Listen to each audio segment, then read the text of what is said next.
Okay, guys, we're going to look at chapter 14. This is industrialization and nationalism. So as we see, the Industrial Revolution took place from the 18th to the 19th century. It was a period during which predominantly agrarian rural societies in Europe and America became industrial and urban, means they moved to cities. Prior to the Industrial Revolution, which began in Britain in the late 1700s, manufacturing was often done in people's homes using hand tools or basic machines. Industrialization marked a shift to powered special purpose machinery, factories, and mass production. The iron and textile industries, along with the development of the steam engine, played central roles in the Industrial Revolution, which also saw improved systems of transportation, communication, and banking. While industrialization brought about an increased volume and variety of manufactured goods and an improved standard of living for some, it also resulted in often grim employment and living conditions for the poor and working classes. Section 1, the rise of industry. So you can see the different areas to the right on the map where coal mining, iron ore, and the prairie life, as well as chief manufacturing cities and stuff. So look at that. As I read, US industrializes. After the Civil War, many farmers joined industry in America. By the early 1900s, Americans turned the country into the world's leading industrial nation. Natural resources. An abundance of raw materials was the main reason that the country was successful. Resources like water, timber, coal, iron, and copper were plentiful in the United States. The mountains in the western United States provided many resources. In western Pennsylvania, oil was found when Irwin Drake drilled the first oil well. And we had a large workforce. Having a large population also helped the rising industry. From 1860 to 1910, the population in the country had tripled. In the same time span, about 20 million immigrants arrived in the United States, and that helped build the workforce. Free enterprise. This time period was successful due to a laid-back approach. The government was not involved in this, and that helped them embrace a laissez-faire idea of manufacturing and business. This meant people were virtually allowed to do as they chose to do with their business. The supporters of this notion believed the government should not interfere with the economy other than to protect the private property rights of people. New inventions. Bell and the telephone. One of the most dramatic inventions in the late 1800s was in the field of communications. In 1876, Alexander Graham Bell succeeded in transmitting his voice. In 1877, Bell organized the Bell Telephone Company, which eventually became the American Telephone and Telegraph Company, AT&T. That is my carrier. So, Edison and electricity. Possibly the most infamous inventor of his time, Thomas Edison. He is credited with creating the light bulb. In 1889, several Edison companies merged to form the Edison General Electric Company, which is known today as GE. So if you think about it, this particular gentleman took gas out of the homes because that's what was burning in houses. People actually pumped gas into their houses to make lights go, and that was very dangerous, and also burning coal to keep warm was very dirty. So technology's impact, if you can imagine what technology did to our birth rates and population growth in the United States, if you can't imagine it, look at the numbers in front of you. Many of the new inventions during the historic time period still are present in today's society. The inventions at the time were used for many of the same reasons they are today. Hauling things or keeping them refrigerated, making elections easier, or standard sizing on clothing items were as useful then as they are now.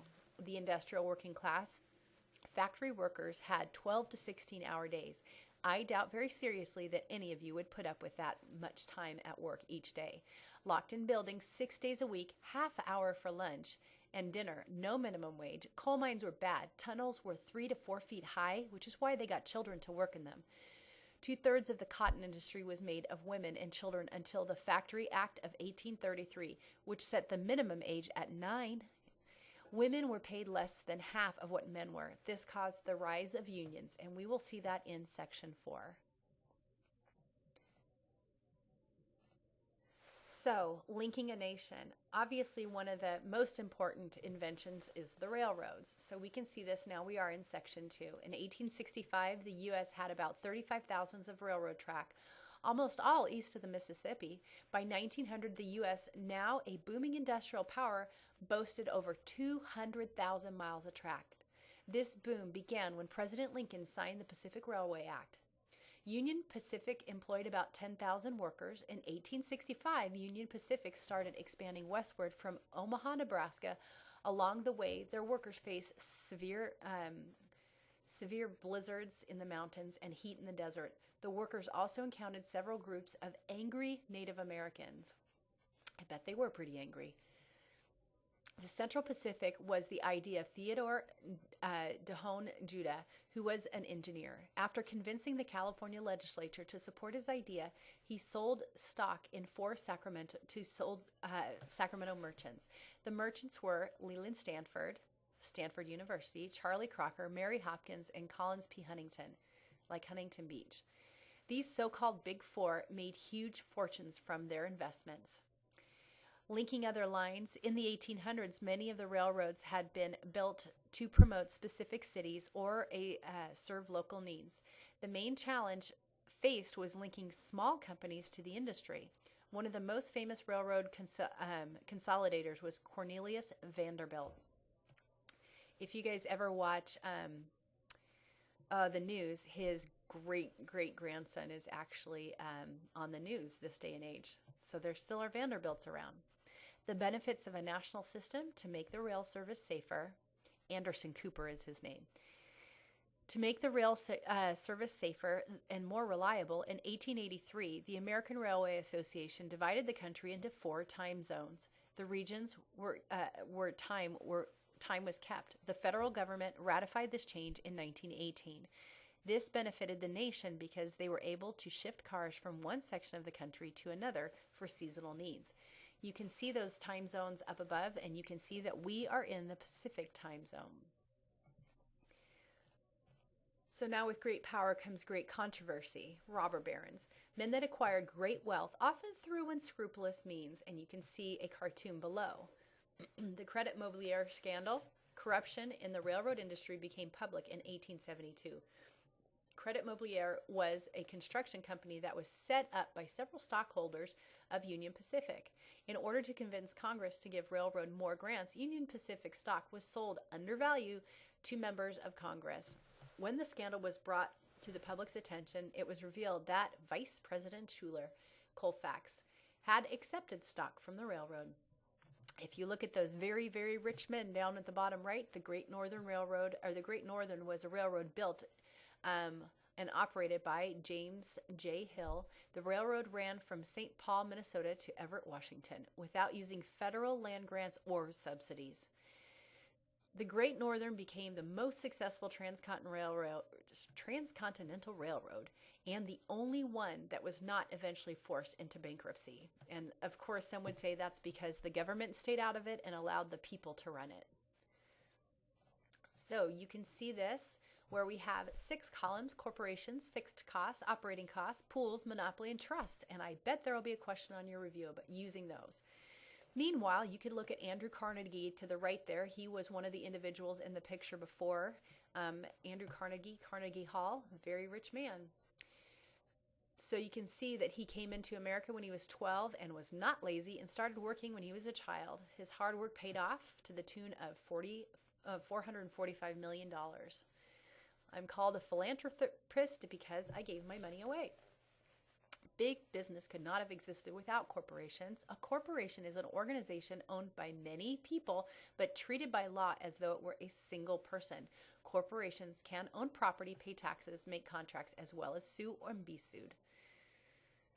This idea allowed corporations to make goods more cheaply because they produce so much so quickly using large manufacturing facilities. And as you can see with those definitions there that you were looking at while I was reading above, you can see our favorite game, Monopoly, is when a single company achieves control of an entire market. And recently, Bill Gates was sued for that particular endeavor for using Microsoft as Monopoly. We're going to skip down to the consolidation of industry. Andrew Carnegie, and steel. Andrew Carnegie was the son of a poor hand weaver who immigrated to the United States in 1848 from Scotland. Carnegie would become a railroad supervisor and would decide to buy stock in railroad companies. In his early 30s, Carnegie was earning $50,000 a year. This led him to quit his job and invest in the steel industry. The vertical and a horizontal integration, and next slide we'll have a picture of this. These were steps that Carnegie took toward building big business in the United States. Vertical integration means that the company owns the different businesses in which it depends for its operation. Horizontal integration meant that the smaller firms that were engaged in similar types of business to one another merged together into one corporation. So now you can see a picture of that. And Mr. Carnegie following us along as we are in section 3 for big business. So trusts, again, we had the definitions before, but trusts were new ways of merging businesses that did not violate laws against owning other companies. A trust legally allowed one person to manage another person's property. Holding companies do not produce anything for themselves. The company literally just owns the stock of that companies that do produce goods. The holding company controls all of the companies it owns, effectively merging them into one large enterprise. So again, this picture is from your book, and you can see the vertical integration and the horizontal integration. Next slide, and we are in section 4. So working in the United States, working in America was very difficult for all workers. Many employees faced long work weeks and did not pay well. The workers also had to work in very unhealthy and unsafe conditions on a daily basis. So when they're sitting there, they get angry, they get mad, and they get together. That's a union. When industrialization began to spread in the 1830s, trade unions started to form. These unions were limited with workers and people of specific skill sets. Industry opposes the unions. Well, of course they would, because they don't want the workers to have protection or rights. Many employers during this time period thought that these unions that were being created were illegitimate conspiracies that interfered in their property rights. In order to prevent unions from being formed, many companies made their employees take oaths or sign contracts promising not to join a union, and some people did because they just wanted the job. Employees or workers that wanted to form unions faced several major problems. The law did not give the workers the right to organize. The law also did not require the company's owners to negotiate with them. The courts frequently considered the strikes were conspiracies in restraint of trade. Struggle to unionize. And you can see those 5 definitions down there as I read this last part. The Great Railroad Strike of 1877. The Panic of 1873 sent America into a frenzy when it forced many companies to cut wages. In July of 1877, as the recession continued, several railroads announced another round of wage cuts. When this was announced, it started the first national labor protest. As word spread, some 80,000 railroad workers in 11 total states walked off the job. And please see deflation, arbitration, Marxism, trade union, and industrial union, specifically the 2 different types of union. Of course, Marxism is a type of socialism as defined by Karl Marx, where it is all shared and workers revolt, seize control of the factory, and overthrow the government. It's very extreme. Arbitration is the process in which an impartial third party helps workers and management reach an agreement. Deflation, a rise in the value of money, causing prices to fall, which increase the buying power of workers' wage. And so as we come to this next slide, please look at the map. The Knights of Labor. This was a group formed to support laborers across the nation. The Knights called for an 8-hour workday. The Knights also supported equal pay for women, the abolition of child labor, and the creation of worker-owned factories. And then there was the Haymarket Riot. You'll see that in the next slide, had a lasting effect on the labor movement in the United States. The Knights of Labor, at the time the largest and most successful union organization in the country, was blamed for the incident. While the Knights of Labor also had sought an 8-hour workday and had called several strikes to achieve this goal, its involvement in the riot could not be proved. Public distrust, however, caused many Knights of Labor locals to join a newly formed and less radical American Federation of Labor. The Pullman Company was located in Illinois. The company forced its workers to live in the town and buy goods from company stores. When the Depression hit in the United States in 1893, the Pullman Company had to slash wages. With these cuts, the workers struggled to pay their rent and buy food from the expensive stores. In May 1894, 3 employees complained and were immediately fired. When this happened, the strike began in support. Trade unions and women. So the AFL was developed to work with unions. The first leader was Samuel Gompers. Gompers had a very simple approach to labor unions. He said his approach was plain and simple. Gompers wanted to believe unions should stay out of politics. By 1900, the AFL was the largest union in the country. And if unions had to stay in politics in this day and age, I don't know what would happen, because they donate a lot of money to different ones. And so here's a picture of the Haymarket Riot. It was a dark day in the United States history. On May 3, 1886, a clash between strikers and police burst out when someone from the crowd of 3,000 threw a bomb, which caused the police to open fire. When the police opened fire, workers fired back. 7 police officers and 4 workers were killed. This caused people to think that labor riots and philosophy were linked to anarchism, which is a situation of confusion and wild behavior in which people in a country, group, organization, etc. are not controlled by rules or laws. And our final slide showing our summary of the entire chapter. If you look to the right, you can also see women working. After the Civil War, many women started working in the labor force. I mean, think about it. They were trained during the Civil War, so they needed a place to go. They had tasted independence and wanted it to continue.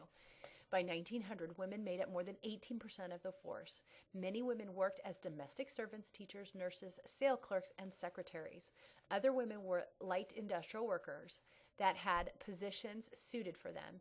In 1903, the Women's Trade Union League was the first national association dedicated to promoting women's labor issues. So I hope this was understandable for you and that you have a better idea of what happened during the Industrial Age.